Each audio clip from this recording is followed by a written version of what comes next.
സോങ്സിലും എനിക്കധികം പാട്ടാവാൻ സാധിച്ചിട്ടില്ല. എങ്കിലും വെണ്ണക്കല്ലിൽ നിന്നെ കൊത്തി എന്ന് പറഞ്ഞ പട്ടാളത്തിൽ അതിലാണ് ഞാനൊരു ജസ്റ്റ് ഇങ്ങനെ എൻട്രി വരുന്നത്. ഇപ്പോൾ ഞാൻ ശിക്കാരി എന്ന് പറയുന്ന ചിത്രത്തിൽ ചിലപ്പോൾ പലരും ഞെട്ടുമായിരിക്കും. കാരണം പ്രഭുദേവയ്ക്ക് ശേഷം ഞാനാണ് നൃത്തം ചെയ്തിട്ടുണ്ട് മമ്മൂക്കയുടെ ഒപ്പം. വലത് സൈഡിൽ നിന്ന് ത്രൂ ഔട്ട് ഞാൻ നൃത്തം ചെയ്തിരിക്കുക ഒരു സോങ്, അത് റിലീസാകാൻ പോകുന്നുള്ളൂ. ഞാനവിടെ ഡാൻസ് ചെയ്യുമ്പോൾ അടുത്ത് കുറേ പട്ടികളൊക്കെ അവരൊക്കെ കുറച്ചുകൊണ്ട് ഓടി. പിറ്റേ ദിവസം അവിടെ ആംബുലൻസൊക്കെ കൊണ്ടുവന്ന് നിർത്തിയിരുന്നു. അപ്പോൾ എന്തിനാണെന്ന് ചോദിച്ചപ്പോൾ സൈഡിൽ നിൽക്കുന്നവർക്ക് വല്ല അപകടം പറ്റിയാൽ, കയ്യും കാലം ഇത്ര നീളമൊക്കെ ഉള്ളതുകൊണ്ട് കയ്യും കാലം കൊണ്ട് അപകടം പറ്റിയാൽ അവരെ കൊണ്ടുള്ള ആംബുലൻസ് എല്ലാം സജ്ജമാക്കിയിരുന്നു.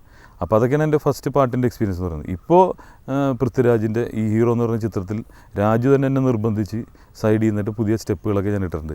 ഡാൻസ് മാസ്റ്റർ 5 പേരുണ്ടായിരുന്നു എനിക്ക് എന്നെ പഠിപ്പിക്കാൻ വേണ്ടിയിട്ട്. കാരണം ഒരാൾ പോരാന്നുള്ള മനസ്സിലായി, അത്രയ്ക്ക് ഡാൻസർ ആയതുകൊണ്ട്. ഞാൻ ഡബ്ബിങ് ഒരുപാട് പേർക്ക് ശരീരവും ശബ്ദവും വിറ്റാണ് യഥാർത്ഥ സിനിമയിലേക്ക് ഞാൻ വരുന്നത്. ശരീരം എന്ന് പറയുമ്പോൾ ഇതുപോലെ തന്നെ മമ്മൂക്കയുടെ 2 ക്യാരക്ടർ വരുമ്പോൾ അത് ബോഡി യൂസ് ചെയ്യാറുണ്ട്. പിന്നെ മമ്മൂക്ക തന്നെ പറഞ്ഞ അവിടെ കുട്ടിസ്രാങ്ക് എന്ന് പറയുന്ന ചിത്രത്തിൽ എന്നെ ഡബ് ചെയ്യാൻ വിളിച്ചു. അതിൽ മെയിൻ വില്ലനാണ് ഇദ്ദേഹത്തിൻ്റെ ജോപ്പൻ എന്ന് പറഞ്ഞൊരു ക്യാരക്ടർ. ഷാജിയൻ കരുൺ സാറ് 6 ദിവസമായിട്ട് പലരെയും പരീക്ഷിച്ചതിന് ശേഷം ആണ് എന്നെ വിളിക്കുന്നത്. അപ്പോൾ ഷാജിയൻ കരുൺ സാർ വളരെ ചെറിയ ശബ്ദമുള്ള, അതിങ്ങനെ ഒന്ന് ചെയ്താൽ മതി, അതായത് ഒരു വൈപ്പിൻ ഭാഷയാണ്, അതിനോടൊപ്പം അല്പം സ്ത്രൈണതയും വേണമെന്ന് പറഞ്ഞു. ഞാനിത് രണ്ടും കൂടി ഇങ്ങനെ മിക്സ് ചെയ്തിട്ട് 1-2 കാര്യങ്ങൾ കേൾപ്പിച്ച് കഴിഞ്ഞപ്പോൾ ഇഷ്ടപ്പെട്ടു. അതിൽ വളരെ മികവുറ്റ രീതിയിൽ എനിക്കിത് ചെയ്യാൻ സാധിച്ചു എന്നുള്ളതാണ്. അത് ഡബ് ചെയ്തതിന് ശേഷം കുട്ടിസ്രാങ്ക് ഡബ് ചെയ്തതിന് ശേഷം ദുബായിൽ നിന്ന് മമ്മൂക്കയുടെ കോൾ വന്ന് ഞാനാകെ വിറക്കുകയാണ്. അപ്പോൾ നീയാണോ എൻ്റെ ആ വില്ലനായിട്ട് എൻ്റെ ഓപ്പോസിറ്റുള്ള ക്യാരക്ടറിനെ ഡബ് ചെയ്ത് ജോപ്പൻ എന്ന് പറയും? ഞാൻ പറയും അതെ. നീയാണല്ലേ? ആ. ഞാനിങ്ങനെ പിന്നെ നെഞ്ചിടിപ്പാണ്. എന്താ നീ കാണിച്ചത്? ഞാൻ പറയും എന്താ വല്ല കുഴപ്പമുണ്ടോ? അപ്പോൾ പറഞ്ഞ് വളരെ ഗംഭീരമായിട്ടുണ്ടെന്ന് പറഞ്ഞു. ഞാൻ ആ സമയത്ത് ഭയങ്കര സന്തോഷമായി. കാരണം മമ്മൂക്ക വിളിച്ചത് എന്ത് തെറി പറയാനാണ് പ്രശംസിക്കാൻ അറിയാത്തൊരു അവസ്ഥയുണ്ട് ഒരിടയിൽ. അതായത് ത്രിശങ്കു സ്വർഗത്തെന്ന് പറയും, സ്വർഗത്തിലിരിക്കുന്നൊരു അവസ്ഥയിലായിരുന്നു. അപ്പോൾ അതൊക്കെ എനിക്ക് എൻ്റെ ജീവിതത്തിൽ കിട്ടി എഴുതി വെച്ച് മനസ്സിൽ മായാതെ എഴുതി വെച്ചിരിക്കുന്ന കാര്യമാണ്. അതാണ് ശരിക്കും ഒരു ഡബ്ബിങ് എക്സ്പീരിയൻസ്. പിന്നെ പലതിനും ഡബ്ബിങ് എന്നെ വിളിക്കും. ഞാൻ വെറുതെ എന്തിനാണ് ഈ ശബ്ദം വിറ്റ് എൻ്റെ ഐഡൻറ്റിറ്റീനെ കളയണമെന്ന് വിചാരിച്ചിട്ട് ഇപ്പോൾ ആഡ്സിനും അതുപോലെ ചിലവർക്ക് കൊടുക്കുക. ഇപ്പോൾ എനിക്ക് കിട്ടുന്ന വേഷങ്ങൾക്ക് എൻ്റെ ശബ്ദം ഉപയോഗിക്കുക എന്നുള്ള രീതിയിലാണ് ഇപ്പോൾ നിൽക്കുന്നത്.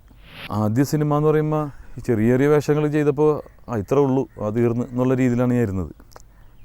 പടക്കം പൊട്ടുന്ന പോലെ റോള് തീരുന്നു അതിൻ്റെ ഇതില്ല. പക്ഷേ പട്ടാളം എന്ന ചിത്രത്തിൽ കുറച്ച് സാറ്റിസ്ഫാക്ഷൻ ഉണ്ടായി. പക്ഷേ ഞാൻ ചെയ്ത ഒരുപാട് ഭാഗങ്ങൾ എഡിറ്റ് ചെയ്തു പോയി.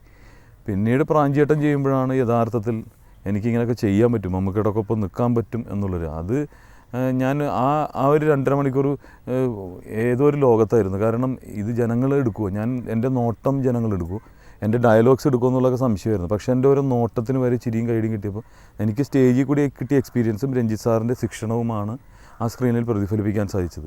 അതിപ്പോൾ ഇന്ത്യൻ റുപ്പിയിലായാലും ഒരു മിതത്വം പാലിച്ചുകൊണ്ട് ഞാൻ അഭിനയിച്ചതെന്ന് വിശ്വസിക്കുന്നത് രഞ്ജിത്ത് സാറിൻ്റെ ഒരു ഡയറക്ഷനിലൂടെ പോയതുകൊണ്ടാണ്. പിന്നെ ബ്യൂട്ടിഫുൾ എന്ന ചിത്രത്തിൽ സാധാരണ വില്ലന്മാർക്കുള്ള ചേഷ്ടകളൊന്നും ഇല്ലാതെ വളരെ കൂളായിട്ട് എന്നാ പറയാനാ അതൊന്നുമില്ല എന്ന് പറഞ്ഞിട്ട് അലക്സ് മാളിയേക്കൽ എന്ന് പറഞ്ഞൊരു ക്യാരക്ടർ. അപ്പോൾ അതൊക്കെ ഈ ചെയ്യാൻ സാധിച്ച അങ്ങനൊരു സ്കൂളിൽ നിന്ന് വന്നതുകൊണ്ടാണ്. അല്ലെങ്കിൽ ഒരു പക്ഷേ ഞാൻ തന്നെ വീണേനെ. അപ്പോൾ ഒരു ചരടുമേലുള്ള കളിയാണ് ഈ അഭിനയവും. ഈ അഭിനയത്തിൽ തന്നെ വിവിധ ഭാവങ്ങളായ ഈ ഹാസ്യമൊക്കെ ഇത്തിരി മാറിപ്പോയിട്ടുണ്ടെങ്കിൽ വളരെ മ്ലേച്ഛമായി പോകും. അപ്പോൾ അതൊക്കെ കീപ്പ് ചെയ്യാൻ സാധിച്ചത് നല്ലൊരു സ്കൂളിൽ നിന്ന് വന്നതുകൊണ്ടാണ്. ശ്രദ്ധിച്ചു തുടങ്ങുന്ന മിനി സ്ക്രീനിൽ ഞാനൊരു അതിഥിയോ ഒരു സ്റ്റാറോ അല്ല. സ്റ്റാർ എന്ന് പറയുമ്പോൾ ആകാശത്ത് തെളിയുന്ന ഒരു നക്ഷത്രമാണ്. ഞാൻ വീടുകളിലെ മൺതരികളിൽ നിന്നുണ്ടായിട്ടുള്ള ഒരാളാണ്. താഴെ നിന്നാണ് വന്നിരിക്കുന്നത്, മുകളിൽ നിന്നല്ല. അപ്പോൾ അതുകൊണ്ട് ഞാൻ ഒരു അന്യനല്ലേ, ആര് കണ്ടാലും എനിക്കൊരു സ്മൈൽ കിട്ടാറുണ്ട്. കാരണം സാധാരണ വീടുകളിലൂടെ ആണ് ഞാൻ കടന്നു വന്നിട്ടുള്ളത്. TV പ്രോഗ്രാംസിലൂടെയും സ്റ്റേജ് ഷോസിലൂടെയും ഡയറക്റ്റ് ഓഡിയൻസായിട്ട് എനിക്ക് ബന്ധമുണ്ട്. കാരണം സ്റ്റേജ് എന്ന് പറഞ്ഞാൽ തന്നെ മണ്ണിലുള്ളതാണ്. അപ്പോൾ മണ്ണിൻ്റെ ഗന്ധമുള്ളൊരു കലാകാരനാണ് ഞാൻ. അപ്പോൾ അതുകൊണ്ട് ഒരു സ്റ്റാറല്ല, ആകാശത്ത് നിന്നൊരു നക്ഷത്രമല്ല ഞാൻ. അപ്പോൾ ഈ മണ്ണിൻ്റെ അടിയിൽ നിന്നൊക്കെ പറഞ്ഞ് ഈ കപ്പയൊക്കെ മുളയ്ക്കുന്ന പോലെ മുളച്ചിട്ടുള്ള ഒരാളാണ്. കപ്പ ചേന എന്നൊക്കെ പറയുന്ന പോലെ താഴേന്ന് ആ വേരിലുള്ളതുള്ള കൊണ്ട് ജനങ്ങൾക്ക് അങ്ങനെ അകൽച്ചയൊന്നും തോന്നാറില്ല. പിന്നെ എപ്പോൾ കണ്ടാലും നമ്മൾ അറിയുന്നത് ഇതുകൊണ്ട് തന്നെയാണ്. സ്റ്റേജിലൂടെയും മിനി സ്ക്രീനിലൂടെയും എന്നെ അംഗീകരിക്കപ്പെട്ടത് കൊണ്ട് എല്ലാവർക്കും എന്നെ തിരിച്ചറിയാൻ സാധിച്ചു. എൻ്റെ ഓർമ്മ വെച്ച കാലം മുതൽ എന്നെ തിരിച്ചറിയുന്നുണ്ട് എല്ലാവരും.